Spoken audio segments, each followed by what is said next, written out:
Yan, isang mapagpalang araw na naman po sa ating lahat mga kalingap, mga kabisnes. At yun, panibagong araw, panibagong reaction ulit po tayo. At for today's video po ay gawan po natin ng reaction. Itong naging vlog nitong si Kalingap Rob patungkol dito sa unang sahod ni Baby Carla. Pero bago po natin ituloy itong ating gagawing reaction video na ito, patungkol nga dito sa unang sahod nito si Carla, ay syempre, lagi lang po natin tatandaan at wag nating kakalimutan na patuloy na suportahan ang ama ng Kalingap na walang iba nga po kundi si Kuya Bal Santos Matubang. At ganoon din po ito si Kalingap Rob at maging si Ate Edna Vlog ang may bahay ni Kuya Bal Santos Matubang. At ganoon din po ang may bahay nitong si Kalingap Rob na si Ma'am Jackie Tapia Matubang. Yon. At syempre, wag din po natin kakalimutan patuloy na suportahan ang lahat ng Kalinga partners at lahat ng Kalinga reactors. At yan nga po mga Kalinga, mga kabisnes, tuloy na po tayo dito sa ating gagawing reaction video na ito. Patungkol nga po dito sa unang sahod ni Carla na talaga namang masasabi nating na napakalaking blessing na naman nang dumating na ito dito sa pamilya ni Carla. Nakakatuwa lang balikan, di ba mga kalingap, mga ka-business? Kung isipin mo kung saan nanggaling, kung saan nagmula itong si Carla. Kung anong buhay o kabuhayan meron sila noon bago sila o bago siya makita nitong sila Kalingap Rob. Tapos after nun, nung makita siya nila Kalingap Rob na naglalako ng puto, ay kita nyo naman, napakarami ng blessing ang dumating sa kanilang buhay at ang laki ng nabago ng antas ng kanilang pamumuhay. Simula nga na dumating ang Kalingap sa kanilang pamilya o sa kanilang buhay, di ba? At ngayon nga, kita nyo, eto, panibagong blessing na naman. Panibagong malaking blessing na naman ang natanggap nitong si Carla. Kaya talaga namang mapapawaw ka na lang sa dami ng blessing na natatanggap nitong taong ito. At para sa akin mga kalingap, mga ka-business, ang lakat ng blessing na natatanggap na yan ni Carla ay talaga naman deserve na deserve niya. Kasi nakita din naman natin kung gaano kabait ang taong ito. At kung gaano siya karesponsable bilang isang panganay na anak. Kasi ang lagi niyan iniisip, yung kapakanan ng kanyang pamilya. Maging yung pag-aaral ng kanyang mga kapatid. Kumbaga, bagamat siya nag-aaral pa hanggang sa ngayon, alam naman natin na patuloy na nag-aaral pa rin ito si Carla. Pero yung mga kinikita niya, yung mga blessing na dumarating sa kanya, katulad nga nito, di ba? Nagkaroon siya ng YouTube channel at ngayon nga ay sumweldo na siya sa kanyang YouTube channel. Pero ang lahat ng ito ay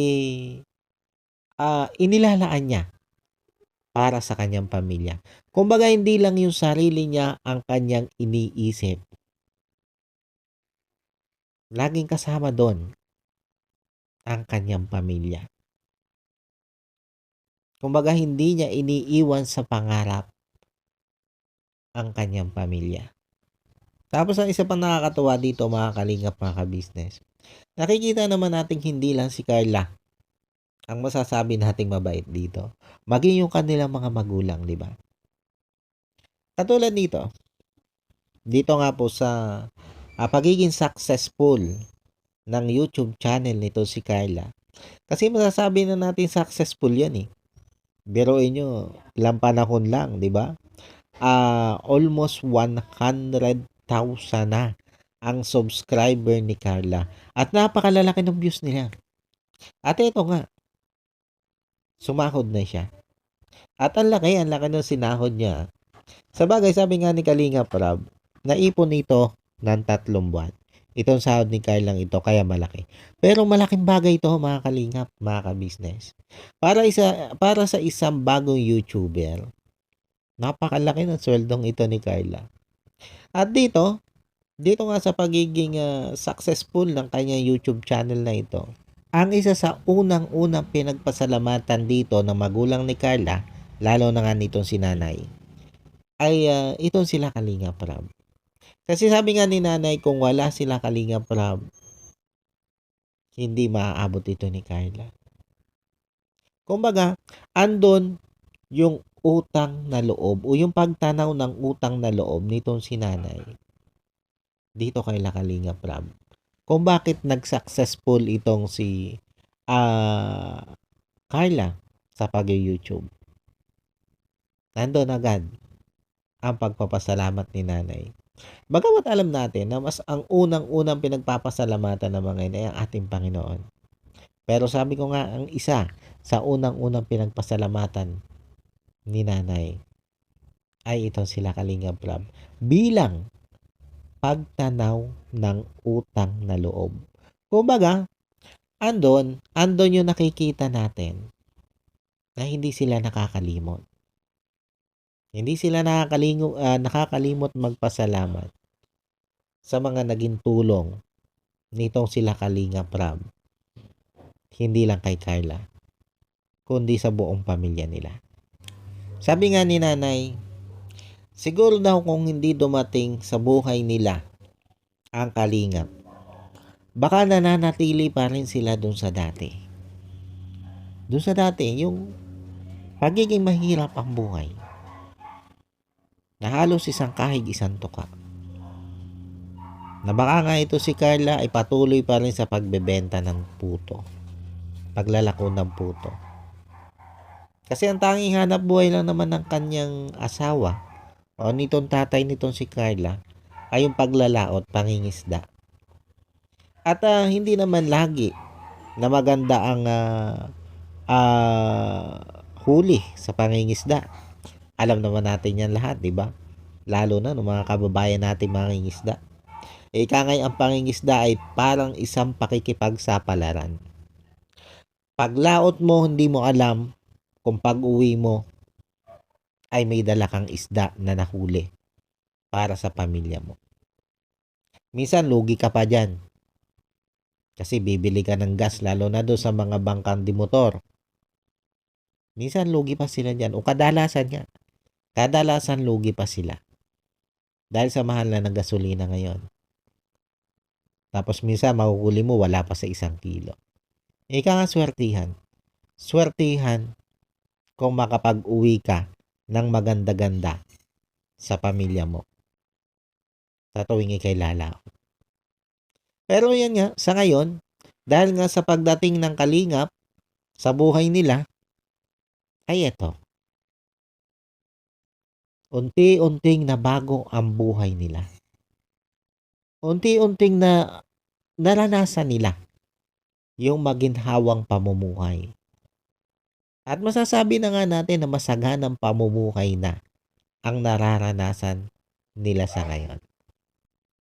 At ang lahat na yan ay tinitingnan ng mga magulang ni Carla at maging nito si Carla na utang lahat nila sa Kalingap. Dahil sabi nga ni nanay, kung hindi nila nakilala ang Kalingap, kung hindi dumating sa buhay nila ang Kalingap, baka nananatili sila doon sa dati nilang antas ng pamumuhay. At eto nga mga Kalingap, mga ka-business. Nung iabot na nitong si Kalingap Rab, yung naging sahod nitong si Carla sa YouTube, ay talaga namang hindi na pigilan nitong si Carla na maging emotional. Sobrang pagpapasalamat niya sa Panginoon at dito nga sa Kalingap. Sabi nga ni Carla, dati ang tanging pangarap niya makatapos lang ng pag-aaral at mabigyan ng maayos na tahanan ang kanyang mga magulang kung sakaling makatapos na siya ng pag-aaral at nagkatrabaho na siya. At hindi niya akalain na sa isang idlap Simula nga nung makilala niya itong kalingap, ay mababago yung kanilang antas ng pamumuhay. At yung pangarap niya na magkaroon ng bahay o ng maayos na bahay ang kanyang pamilya, o kanyang mga magulang, maitira niya sa isang maayos na tahanan, ay biglang natupad. Biglang natupad sa pamamagitan ng kalingap. Tapos hindi lang yon, nakapagtuloy-tuloy siya ng pag-aaral. Kumbaga hindi niya pinoproblema ngayon ang kanyang tuition fee. Maging yung allowance niya sa pag-aaral.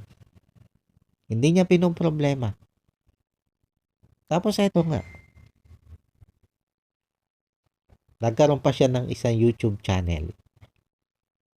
At naging maganda ang takbo ng kanyang YouTube channel dahil na rin sa dami ng nagmamahal sa kanya. Kasi nakita ng mga viewers na mabait si Carla, mabuting tao, at karapat-dapat na suportahan. Kaya umani talaga siya ng napakaraming supporters.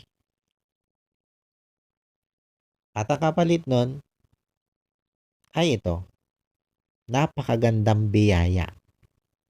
Di ba mga kalingap, mga ka-business? Kaya sabi ko nga, wag lang magbago itong si Carla. Nasa tingin naman natin ay tila ba malabong mangyari, di ba? Pero magtuloy-tuloy lang talaga. Yung napakaganda niyang attitude na yan.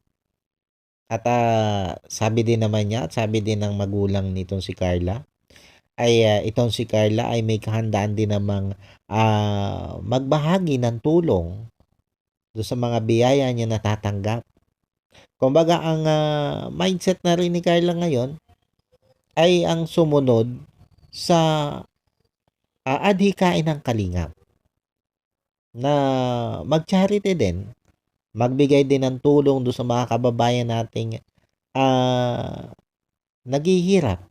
Kumbaga ang isip niya ay kung papaano din makatulong katulad niya ng ginagawa nila Kalingap Rab at Kuya Bal Santos Matubang. Una ang buong kalingap.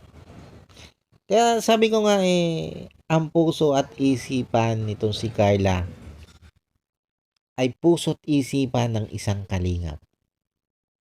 Dahil alam naman natin mga kalingap, mga ka-business, na ang isang tunay na kalingap, ang puso at isipan ay nasa pagtulong. At ito yung nakikita na natin ngayon kay Carla. Kasi kahit pa paano, nabanggit din naman ng nanay nito si Carla, di ba? Na nakakapag-abot na ito si Carla ng tulong mula doon sa kanyang natatanggap na biyaya o blessing dito sa kalingap.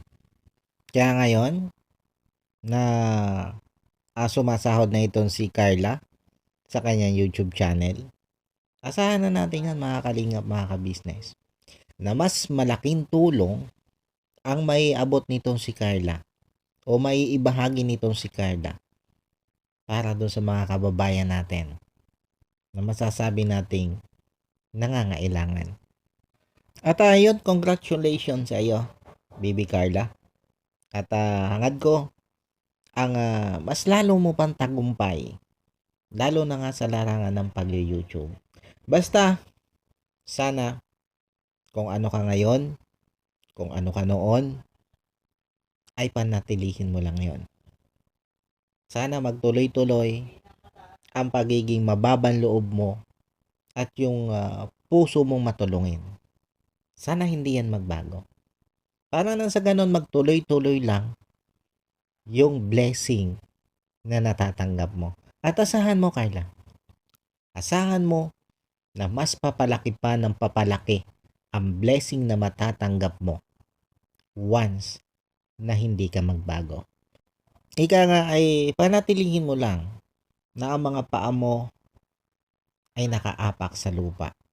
Kahit anong tagumpay ang makamit mo, manatili ka lang na nakatungo sa baba.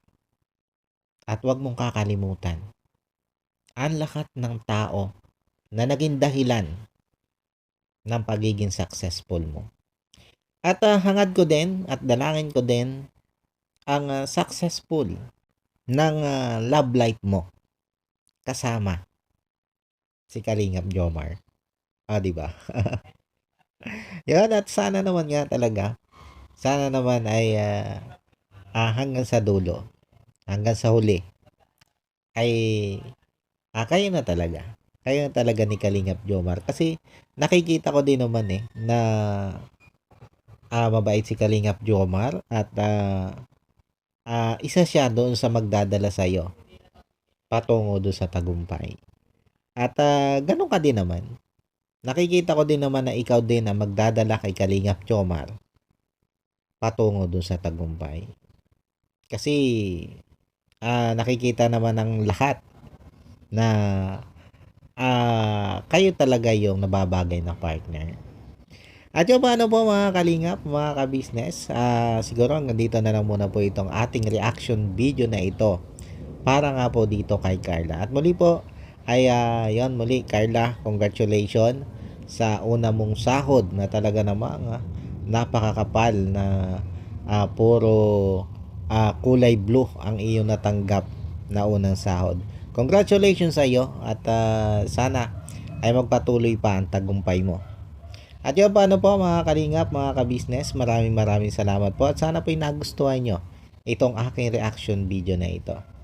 At yun, bago tayo tuloy yung magtapos, mga kalingap, mga ka-business, ay syempre, lagi ko pong paalala na lagi lang po nating huwag kakalimutan patuloy na suportahan ng ama ng kalingap na walang iba nga po kundi si Kuya Bal Santos Matubang. At ganoon din po ito si Kalingap Rab at si Ate Edna Vlog ang may bahay ni Kuya Bal Santos Matubang. At ganoon na rin po ang may bahay ni Kalingap Rab na si Ma'am Jackie Tapia Matubang. Suportahan po natin yan. At syempre ganoon din po ang lahat po ng Kalingap Partners at lahat ng Kalingap Reactors. At ganoon din po ang inyong lingkod, Anime Reactors TV. Sana po'y patuloy nyo po akong suportahan. At iyon mga kalingap, mga ka-business, isama na rin po natin sa ating patuloy na susuportahan. Ito na nga po sila ka-business official, Papa Dins TV at ka-business family. Yan, ano po, God bless po sa ating lahat, mga kalingap, mga ka-business. At siya nga pala, gusto ko din pong magpasalamat kay Ma'am Nerissa Artegan ng New Jersey sa ipinadala niya pong tulong pinansyal para doon sa pambili ng mga ng bigas at dilata noodles o pang ayuda para nga po doon sa mga nasunugan dito sa Zapote 1, Bacoor, Cavite. At napakalaking tulong po noon Ma'am Nerissa sa mga kababayan po natin na nasunugan na maaabutan nga po ng sa pamamagitan nga po nung inyo ibinigay na tulong po para sa kanila. Maraming salamat po Ma'am Nerissa at God bless po sa inyo. At yun, nawa po ay marami pang blessing ang dumating sa inyong buhay para mas marami pa rin po kayong matulungan. At yun, nakakatuwa lang dahil itong si Ma'am Nerissa ay talaga namang ang puso nito ay naroon din sa pagtulong. Kahit nga ito ay hindi charity vlogger. Yung maraming salamat po Ma'am Nerissa. Ang Panginoon na po ang bakalang magbalik sa inyo ng kabutihan para doon po sa kabutihan nyo din po sa inyong kapwa o doon sa ating kapwa. Maraming salamat po ma'am at yan, God bless po sa inyo at sa buong pamilya nyo po. At yan, God bless din po sa inyo lahat mga kalingap, mga ka-business. At yan, hanggang dito na lang po. I love you all. At bye-bye.